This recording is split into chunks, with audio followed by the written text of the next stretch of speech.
Hola amigos, los saluda Ricardo Palacios Bertolot, un trabajador como la mayoría de todos nosotros. Me desempeño como profesional de la seguridad privada y a la vista de las cosas que están sucediendo me gustaría expresarles algunas palabras.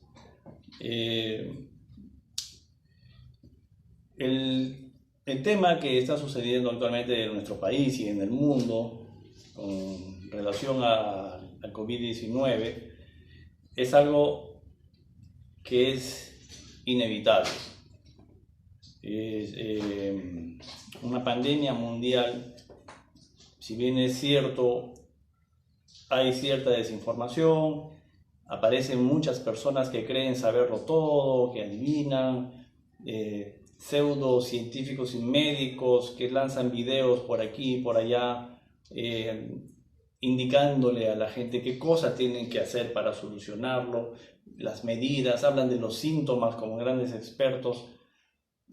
También aparecen otras personas que se dedican a hacer memes destructivos, ¿no? Criticando todo lo que hacen otras personas. También hay quienes hablan con la verdad. Mi consejo para empezar es que hay que guiarse de las versiones oficiales. ¿No todas las versiones son oficiales? Sí, es verdad. Hay gobiernos que tergiversan la realidad. Eso no se puede negar. Estamos hablando en nuestro país, en Perú, de unas 20.914 casos confirmados en la actualidad a esta fecha, ¿no? Y 572 muertes.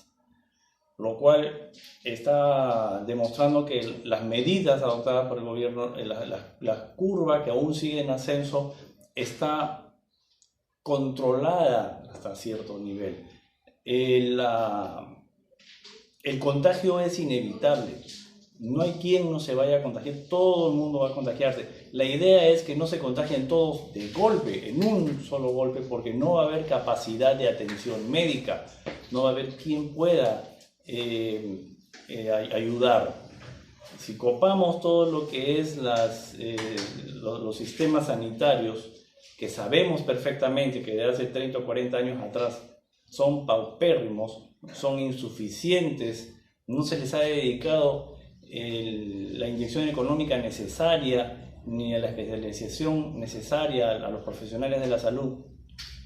Entonces, si superamos esa precaria capacidad, como bien lo dice nuestro presidente, la cantidad de muertes va a ser mucho más grande, va a ser superior, va a ser incontrolable, que es lo que estamos viendo en Ecuador, por ejemplo, ¿no? En Ecuador hablan de que son 11.000 y pico los casos y que tienen 560 muertes. Eso es falso, es obvio. Ese es uno de los países que está mintiéndole al mundo y a su propia gente. Basta con ver la cantidad de personas que están siendo enterradas actualmente en los funerales. Allí se ven las verdaderas cantidades, igual que en Brasil, ¿no? En Ecuador, los análisis de personas ajenas al gobierno que lo hacen real y objetivamente hablan de unas 15 veces más de lo que ellos están declarando. O sea, podemos estar hablando fácilmente de 8.400 muertos ya en Ecuador. Y eso sí coincidiría con lo que se ve en los noticieros, con la gente que ve que muere en las casas. No que mueren en la casa porque no llegó a tiempo al hospital, porque no quiso salir, no, sino porque simplemente los hospitales no los reciben. Para nada, en absoluto. Gente que sale de su casa al hospital y se caen como moscas por el camino. Eso es una realidad. En Venezuela dice la información que solamente en todo el país de Venezuela hay 311 casos confirmados de COVID-19. Y hasta el momento solamente han muerto 10 personas. Es evidente que eso es mentira, es falso. Entonces, agradezcamos que en nuestro país al menos se está haciendo un trabajo objetivo.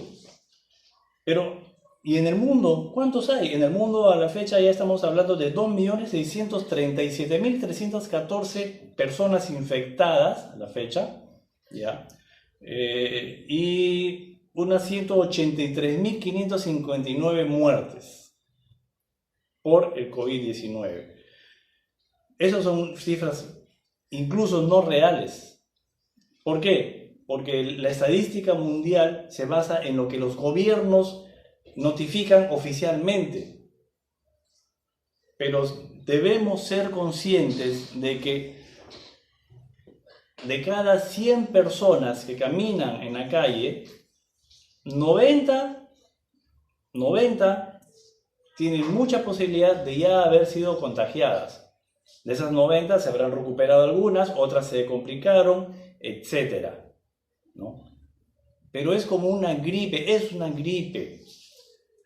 Lean historia. ¿Qué ha sucedido en épocas pasadas? Es lo mismo.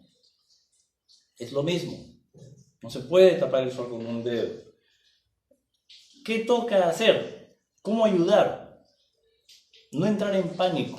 No se trata de alarmar. Veo tristemente a algunos políticos, quizás los de siempre, que cualquier cosa les sirve para demoler al gobierno de turno, para jalar hacia sus propios intereses. Hacen todo lo que pueden hacer para desprestigiar. Eso es uno. Manipulan información. Están esperando que el presidente de la República salga a hacer un anuncio y ya tiene sus memes listos. Si dice, por ejemplo, ayer esperaban el anuncio, de que el presidente agarra y dice, vamos a prolongar la cuarentena, ya tienen listos todos sus memes y todas sus cosas para lanzarlo, ¿no? Y decir que no le importa la economía, que está mintiendo, que no le importa a la gente que no tiene que comer y demás cosas, ¿no? Que la gente necesita libertad. Y si el presidente hubiese dicho que se levantaba la cuarentena, hubiesen dicho de que no le importa la salud, solo le importa la economía, qué negocio estar haciendo, etc. O sea, no hay cosas positivas. Nosotros tenemos en nuestro país una institución que es la Contraloría General de la República. Por primera vez en nuestra historia, un presidente pide que la Contraloría intervenga in situ, que esté atenta a cada paso. Eso es lo que hay que observar. ¿Y qué estamos viendo? Que la Contraloría de la República efectivamente está detectando muchos casos de corrupción, de los mismos aprovechados de todo el tiempo. Alcaldes, gobernadores regionales, los alcaldes, ok, no vayamos a los medios, los alcaldes, el que está en un distrito pequeño, en una comunidad lejana, ¿qué hace? Adultera las cantidades, eleva los costos de lo que debe colocar en una canasta, arma una canasta de 40 soles y dice que le ha costado 80 soles. ¿Quiénes son los que están detectando esto? Los ronderos de cada comunidad.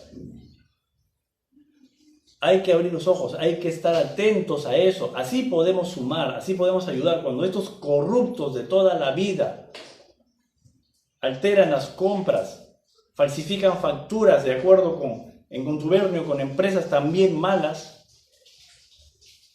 a esos tiene que caer, que les caiga el peso de la ley. Y yo le diría al presidente Vizcarra que lo consideren, a él y al Congreso, que consideren a estas personas que en estas situaciones hacen ese tipo de actos ilícitos como traidores a la patria. Estamos en un estado de emergencia. No es un estado de guerra, pero sí es un estado de emergencia y estamos peleando por la salud y la vida de todos los peruanos, de nuestros hijos, por el futuro de nuestra familia, porque nosotros podremos superar esto, pero consecuencias económicas van a haber. Hay empresas que se preocupan por su personal, que siguen a pie de letra con la realidad de lo que está sucediendo y apoyan a sus trabajadores. Yo estoy en el rubro de seguridad. Veo empresas de seguridad contadas con los dedos, ¿ya?, que tienen a su personal en descanso lo tienen con permiso, con goce de haber, y están haciendo sus depósitos puntuales. Pero también hay otras empresas que no son empresas pequeñas ni pobres, sino transnacionales incluso, que inmediatamente han agarrado y a muchos de su personal, con cualquier excusa relacionada con este tema, sin que incluso hayan llegado a estar enfermos, los han hecho a un lado. Y los tienen primero, los primeros días, ya en marzo nada más, pagándoles el mínimo, ni siquiera lo que siempre ganan, no importa qué grado tengan. Y inmediatamente después, obligándolos a salir de vacaciones, o en su defecto, sacándolos sin goce de haber, anulándolos. Y sabemos todos que la seguridad privada es uno de los trabajos esenciales, y estas empresas, ninguna empresa de seguridad está teniendo pérdidas económicas. ¿Cuál es la diferencia entre una que sí apoya al personal y la otra que solamente está viendo sus temas financieros? Falta de identidad nacional. O simplemente, hablando en criollo, el más puro egoísmo. Todo esto va a sacar a relucir, y está sacando a relucir, lo peor de muchas personas, lo más bajo, y también lo mejor de muchas otras personas. Personas que, teniendo muy poco, de repente una familia que su único medio de sustento es un camión y hacen transporte, como se ha visto, pero tienen suficiente dinero y hacen una olla común, cocinan, preparan y van y reparten a las personas que intentan de regresar a sus comunidades, a sus sitios, porque no tienen nada que comer ni cómo pagar sus alquileres. Cuánto amor, cuánta ayuda. O sea, pueden hacerse cosas pequeñas. De repente, estás en tu casa, estás holgado, tienes un ingreso fijo, pero alguien de tu familia en alguna parte del país no tiene eso porque vivía del día a día.